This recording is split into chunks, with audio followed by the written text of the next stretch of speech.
Naku, mayroon ng court order, arrest order na naman, arestuhan na naman ito laban kay alias Rene o Michael Murillo. Ito po yung tumistigo sa komite ni Senador Risa Hontiveros, pero bandang huli bumaliktad at pinalabas na kung ano-anong mga sinasabi laban sa senador. Pero dahil nga ho sa hindi pinalampas ni Senador Hontiveros ito, kinasuhan niya sa Pasay. At ang nangyari, eto na, may order na to arrest. Magkaka-arestuhan pa. Po, naming arrest warrant na daw po Yes. malalaman si Michael, si alias Rene. Reaction niyo po, sir.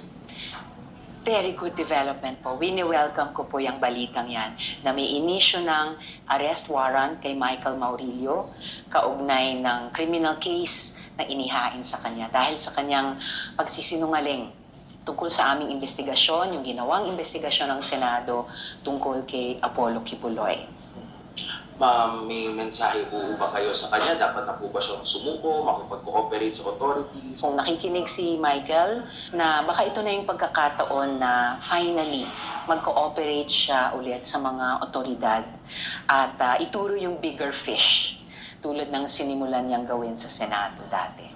Kasi po, Ayun. ma'am, di ba parang Naku, bago, if I remember Nakakahulihan, correctly po, no, bago po siyang itong sumulpot tapos maglabas ng video, kausap pa nga po yung opisina ninyo, tapos nagsumbong pa nga po na yan ho yung interview kay Senador Hontiveros. nilabas yung video. Kasi yung una niyang sinabi sa opisina ko at napatunayan ng DOJ batay sa ebidensya, siya talaga yung lumapit sa office ko. At hinding-hindi siya pinilit o pinayaran para sabihin yung kanyang nalalaman tungkol kay Apollo Kibuloy. So, sa ganitong developments, criminal case at sa wakas isang warrant, ibig sabihin naniniwala ang DOJ na kasinungalingan yung sinabi ni Michael laban sa opisina ko at laban sa Senado.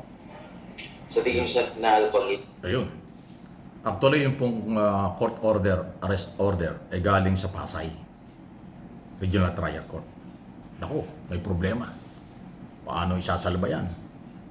Kung si Michael Murillo, alias Rene, ay nagpagamit or ginamit lang siya na kung sino para baliktarin ang kanyang mga statement, sana tulungan siya ng mga nanggamit sa kanya.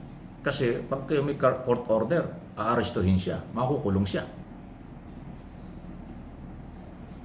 Kasi nanumpa-numpa siya doon, nakipag-coordinate sa opisina ng senador, sa komite, para magsabi kung anong gusto nalalaman niya. Tapos bandang huli, binawi. Siguro, aking opinion lang o tanong lang ito. Baka may nanggatong, may nanggamit sa kanya, baliktarin mo yung sinabi mo. At kasuhan natin yung komite, kasuhan natin yung senador. Abay nabaliktad. Ngayon, ang komite ang nagreklamo sa korte, ay napaniwala, na-justify na magsisinungaling. Ang pagsisinungaling, perjury, yan po ay criminal case.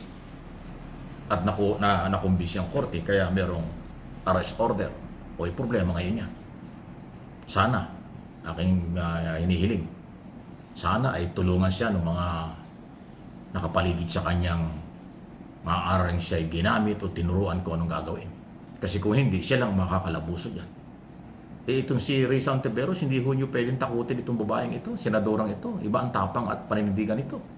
Hindi ko man siya kilala ng personal, pero base sa record, nakita naman ninyo. Kanyang ginawa ang lahat para i-expose ang di umano'y pang-abuso at si Kibuloy na pilitang humarap sa korte. O anong nangyari? Nakulong. Si Duterte na nagtapang-tapangan din kung ano mga pinagsasabi dito kay Hontiveros, nagkaroon ng hearing sa Senado. Humarap si Duterte, yung kanyang mga sinabi doon, nagamit pa ng ICC. Ayun nangyari. Nakulong si Duterte. Si Risa Hontiveros ay isa sa mga may tuturing kong dahilan kung bakit nakulong si Duterte dyan sa Pasig RTC, Pasig Jail, at ngayon meron siyang kaso sa RTC ng Pasig. At si Duterte ay nakulong sa International Criminal Court. Because ganyang katapang at seryoso itong si Hontiveros na hindi nyo kayang gibain at takutin. Itong Michael Murillo ito, alias Rene, iba yung ginalaw. Ang lakas ng loob magsalita laban kay Kibuloy dun sa hearing kung ano mga sinasabi. Pati laban kay Duterte.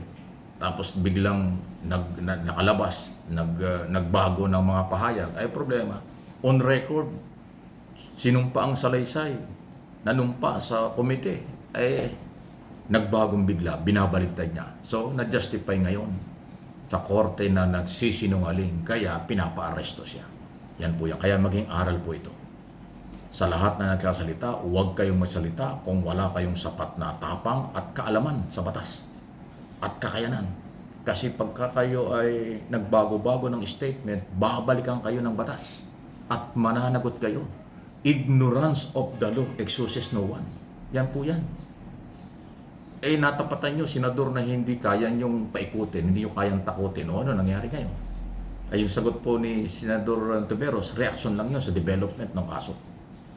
Dahil siya talaga, ang komite ang nagreklamo dyan. Kung yung mga gunita yung kampo ng mga Duterte, ginamit ito si alias Rene. Nag-file pa sila ng impeachment ng ethics committee. Nirereklamo si Tiveros. Sa palagay nyo, papansinin ng committee yun? In aid of legislation, yung public hearing? Tapos irereklamo nyo?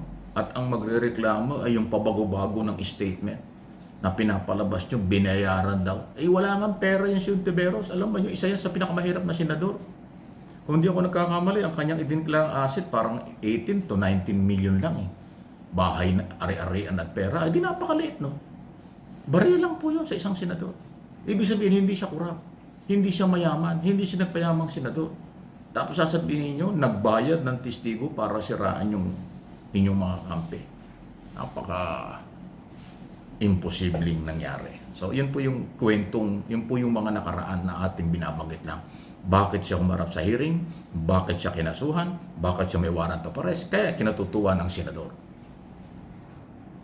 At akin namang isinasalarawan lang sa inyo, sino si Tiveros?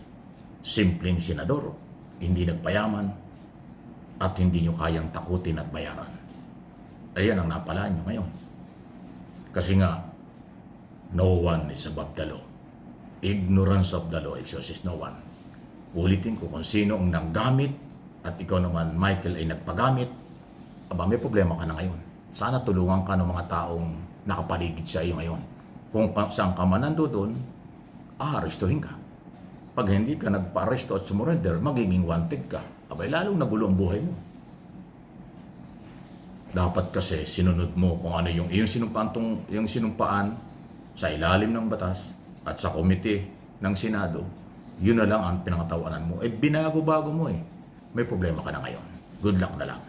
Justice for all. Please like and share ng ating mga topic. Again, for information, for education only. Ang aking mga sinasabi rito, opinion, interpretation, suggestion, ay sarili kong paniniwala at pananaw. Opinion yan. Lahat tayo entitled yan.